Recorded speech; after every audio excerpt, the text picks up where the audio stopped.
ઓમ નમઃ શિવાય શ્રાદ્ધ ભાગ 1 નાભી પાર્ટ 1। આજથી લગભગ 1200 વર્ષ પહેલાની આ ઘટના છે। તેથી આજના ભારતને ભૂલીને આપણે તે કાળના ભારતમાં જવું પડશે। તામિલનાડુમાં એક સુંદર ગામ હતું। ગામની ચારે બાજુએ નિસર્ગનું સૌંદર્ય ખીલ્યું હતું। ભગવાને જાણે પોતાનું બધું જ સૌંદર્ય અહીં ઠાલવ્યું હતું। ડુંગરોની હારમાળા વચ્ચેથી ઉદય પામતા સૂર્યના બાળ કિરણો સાગરના નીર ઉપર પથરાતા અને તેના લીધે તે ગામના અનેરા સૌંદર્યોની ઝાંખી થતી। ઘૂઘવતો સાગર ઉછળી ઉછળીને ડુંગરોને ભેટવા દોડતો। સૈકાઓથી સાગરના મોજા દોડતા આવીને ડુંગરોને ભેટતા। તેથી સાથે અથડાતા, વાતો કરતા, છૂટા પડતા અને પાછા ભેટતા। આવી રીતે ચલની અછલની સાથે આ મૈત્રી શેખાઓ જૂની હતી।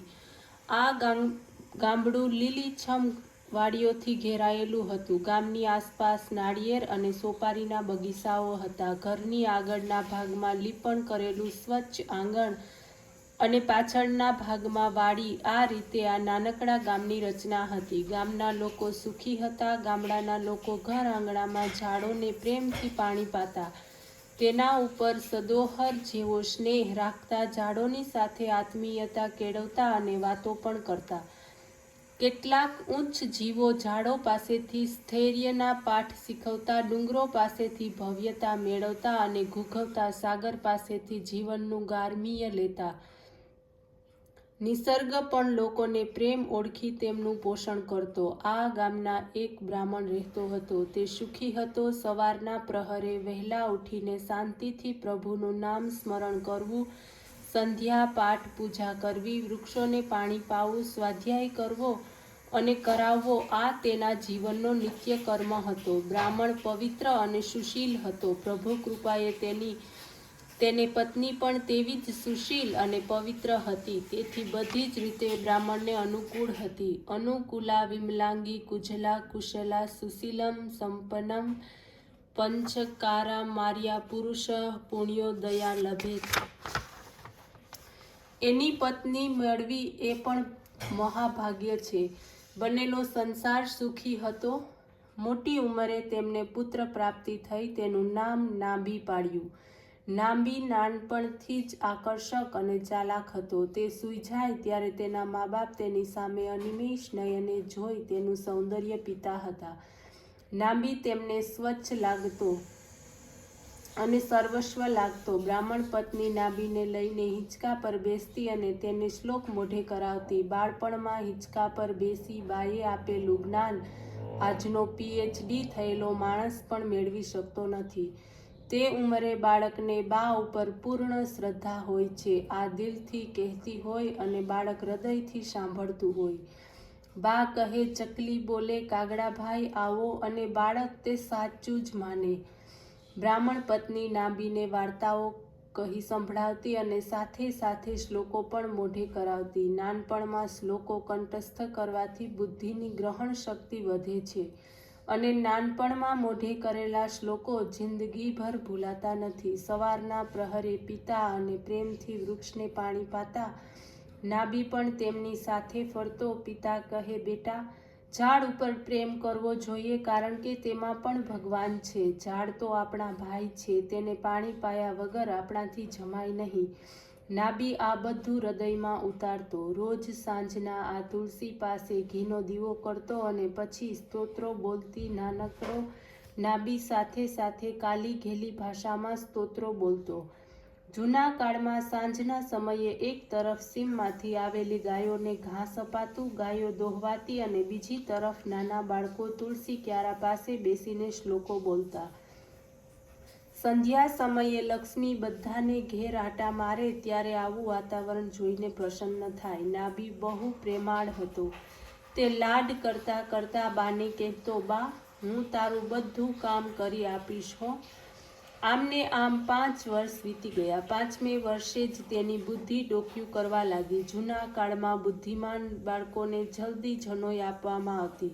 નાભીના પિતાએ નાભીને જનોઈ આપી। આપણે છોકરાને જનોઈ આપવા માટે 2000 રૂપિયાનો ધુમાડો કરીએ, પણ જનોઈ આપવાનો અર્થ સમજતા નથી. જનોઈ આપવી એટલે બાળકને વિદ્યા દીક્ષા આપવાની, ધ્યેય આપવાનું. જનોઈ પહેર્યા પછી બાળકે ગુરુગૃહે જઈ વિદ્યા અભ્યાસ કરવાનો. હવે નાબીને પાઠશાળામાં જવાનું હતું. પાઠશાળા ગામથી 2-3 માઇલ દૂર હતી. વહેલી સવારે નાબી પાઠશાળામાં જતો અને 11-12 વાગ્યે પાછો આવતો. થોડા દહાડા આમ ચાલ્યું, પરંતુ નાબીને પાઠશાળામાં જવાનું રૂચતું નહીં. ઘેર હતો ત્યાં સુધી હિંચકા પર બા પાસે બેસીને વાર્તા સાંભળવી, શ્લોકો ગોખવા, ઝાડોને પાણી પાવું અને ગામની બહાર ખળખળ વહેતી નદીના પાણી સાથે ગેલ કરવાના નાબીને વિશેષ આનંદ આવતો. આ બધું છોડીને પાઠશાળામાં જવાનું તેને ગમતું નહીં. એક દિવસ નાબીએ પોતાની બાને કહ્યું, બા, હું આવતીકાલથી પાઠશાળામાં નહીં જાઉં. તું મને કેટલા પ્રેમથી ભણાવતી હતી બા. તને યાદ છે, તું પીપળાને પ્રદક્ષિણા કરતી અને હું બાજુ ઉપર ઊભો હતો. તે મને પ્રદક્ષિણા કરવાનું કહ્યું હતું. ત્યારે મેં ના પાડી હતી, કેમ કે બીજા છોકરા મારી મસ્કરી કરે. પરંતુ બા, તે મને કહ્યું હતું કે દીકરા, સત્કર્મની શરમ શા માટે? અસત્કર્મ કરતા શરમ આવવી જોઈએ. આ વાત મને બરાબર યાદ છે. તું તો મને હસતા રમતા ભણાવતી હતી. આવું શિક્ષણ મને પાઠશાળામાં ક્યાંથી મળે? બાની સામે આ બહુ મોટો કોયડો હતો. બાને થયું કે આ બાળકને કેમ સમજાવવો. આજની બાની માફક તેને થોડું જ કહેવાનું હતું કે દીકરા, ભણવા નહીં જાય તો રોટલો ક્યાંથી કમાઈશ? તે કાળે ભણતર રોટલા માટે ન હતું, જીવન વિકાસ માટે હતું. નાળિયેર અને સોપારીના ઝાડને પાણી પાતા પાતા મોટા થયેલા બાળક રોટલા માટે થોડું જ રડવાનું હતું. જૂના કાળમાં ભણતર વિકાસ માટે હતું. જીવનના સદ્ગુણો આવે, અંતઃકરણની સુપ્ત શક્તિઓ ખીલે એટલા માટે ભણતર હતું. શિક્ષણ એ અંગ્રેજીમાં એજ્યુકેશન કહે છે. તેનો અર્થ સદ્ગુણોને બહાર કાઢવાનું, ટુ ડ્રો આઉટ એવો થાય છે. વેદ શા માટે ભણવાના? આ પ્રશ્ન જ નહીં. બ્રાહ્મણના બાળકોને વેદો નિષ્કારણ ભણવામાં નિષ્કારેણ સડંગો વેદો ધ્યેય જ્ઞેયજ્ઞ. હું બા ઉપર પ્રેમ શા માટે કરું? આ પ્રશ્નનો કંઈ જવાબ હોઈ શકે? બા મારી છે, તેથી મારે બા પર પ્રેમ કરવાનો. આવી જ રીતે વેદો મારા છે, તેથી મારે વેદોનો અભ્યાસ કરવો જ જોઈએ. નાબીએ પાઠશાળામાં ભણવા જવાની ના પાડી ત્યારે બાએ તેને ખોળામાં બેસાડી પ્રેમથી સમજાવ્યું, બેટા, તને મારું બોલવું ગમે છે ને? જેમ હું તારી બા છું, તેમ આકાશમાં આપણા બધાની એક મોટી બા છે. તેનું નામ જગદંબા. તને ભગવાન ઉપર પ્રેમ છે ને? ભગવાન આપણા બધાની બા છે. જેમ હું તને ભણાવું છું, તેમ તે મોટી બાને પણ કંઈક ભણાવવું છે. મોટી બા ભણાવે છે, તેનું નામ વેદ. તારે વેદો ભણવા જોઈએ. વેદો ભણવા તારે પાઠશાળામાં જવું જ જોઈએ. નાનકડા નાબીને કંઈ ઝાઝી સમજણ પડી નહીં, પણ બાએ કહ્યું તેથી તે પાઠશાળા જવા લાગ્યો. 25-30 વર્ષની વસ્તીવાળા આ નાનકડા ગામમાં નાબીના ઘરની પાછળ વાડી હતી અને વાડીએ છેવાડે એક જૂનું ગણપતિનું મંદિર હતું. ત્યાં બીજું કોઈ ખાસ આવતું જતું નહીં. નાબીના પિતા દરરોજ સવારે ગણપતિનું પૂજન કરતા અને બપોરે નૈવેદ્ય ધરાવતા. તેમને 17 આના વિશ્વાસ હતો કે વિઘ્નહર્તા ભગવાન જ છે. એક વખત નાબીના પિતાને કામ પ્રસંગે થોડા દિવસ માટે બહારગામ જવાનું થયું. જૂના કાળમાં ઘરનો ધણી બહારગામ જાય ત્યારે 2 વાતની ખાસ ભલામણ કરતો જાય: ડાકોરજીની સેવાને અને ઝાડને પાણી પાવાની. આજની જેમ વહીવટ કોણ સંભાળશે અને તાળું કોણ મારશે તેની ચર્ચા ન થતી. બ્રાહ્મણે પત્નીને કહ્યું, ઝાડને પાણી તું પાજે અને નાબી પાઠશાળામાંથી આવે ત્યારે ગણપતિને નૈવેદ્ય ધરાવવા મોકલજે. હવે નાબીએ જનોઈ પહેરી છે, તેથી ગણપતિ મહારાજની પૂજા પણ તે જ કરશે. આટલી ભલામણ કરીને બ્રાહ્મણ બહારગામ ગયો. નાબી પાઠશાળામાં જતો અને વેદોને સંથા લેતો. સંથા બોલીને ભૂખ પણ કડકડીને લાગે. તેને એમ જ થતું કે ક્યારે બપોર થાય અને ક્યારે ઘેર જઈને જમું. બપોર થાય એટલે તેની નજર સામે ભાણું દેખાય. જે દિવસ તેના પિતા બહાર ગામ ગયા તે દિવસે નાભીને બહુ કકડીને ભૂખ લાગી હતી. ભર બપોરે 2-3 માઇલ ચાલીને આવ્યો હતો અને પરસેવાથી રેબઝેબ થયો હતો. તે ઘેર આવ્યો અને બાને બહારથી જ બૂમ મારીને તેણે કહ્યું, બા, મને બહુ ભૂખ લાગી છે, મને ખાવાનું આપ. બા કહે, તારા બાપુ આજે બહારગામ ગયા છે, તેથી જા પહેલા ગણપતિને નૈવેદ્ય ધરાવી આવ અને પછી જમ. નાભીને લાગ્યું કે આ વળી ટપટપ ક્યાંથી આવી, પણ પિતાજીની આજ્ઞા હતી કે નૈવેદ્ય થાળ હાથમાં લઈને તે દોડતો મંદિરે ગયો. ઝાડ ઉપરથી ફૂલો તોડીને લઈ આવ્યો. લોટામાંના પાણીથી ભગવાનને નવડાવ્યા, 2 ફૂલો ચડાવ્યા અને ભગવાનને નૈવેદ્ય ધરાવી 2 મિનિટ આંખ બંધ કરી બેઠો. તેને મંત્ર તો આવડે નહીં અને તે તંત્ર જાણે નહીં. તેને જમવાની ઉતાવળ હતી, તેથી પોતાના હાથથી બધી વાતો તેણે ઉતાવળી પતાવી. 2 મિનિટ પછી આંખો ખોલી તો નૈવેદ્ય જેમનું તેમ પડ્યું હતું.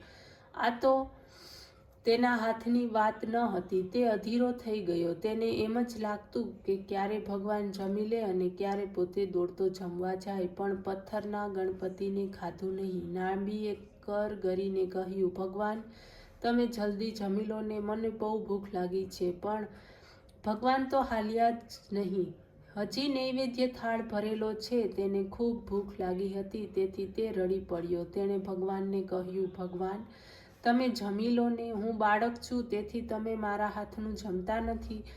બાપુના હાથનું તો તમે રોજ જમતા હતા, તો પછી આજે મારા હાથનું તમે કેમ નથી જમતા? નાભીએ ક્યાં ખબર હતી કે તેના પિતા રોજ ભગવાનને થાળ ભરી નૈવેદ્ય ધરાવતા અને ધરાવીને ગાયને ખવડાવી દેતા હતા. નાભી ફક્ત એટલું જ જોતો કે પિતા રોજ થાળી ભરી લઈ જતા અને ખાલી થાળી પાછી લાવતા હતા.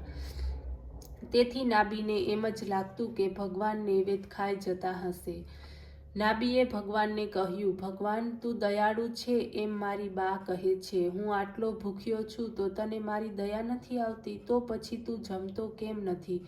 મારા બાપુએ કદાચ તારી ભાષા આવડતી હશે, પણ મને તારી ભાષા આવડતી નથી, તેથી જ તું જમતો નથી.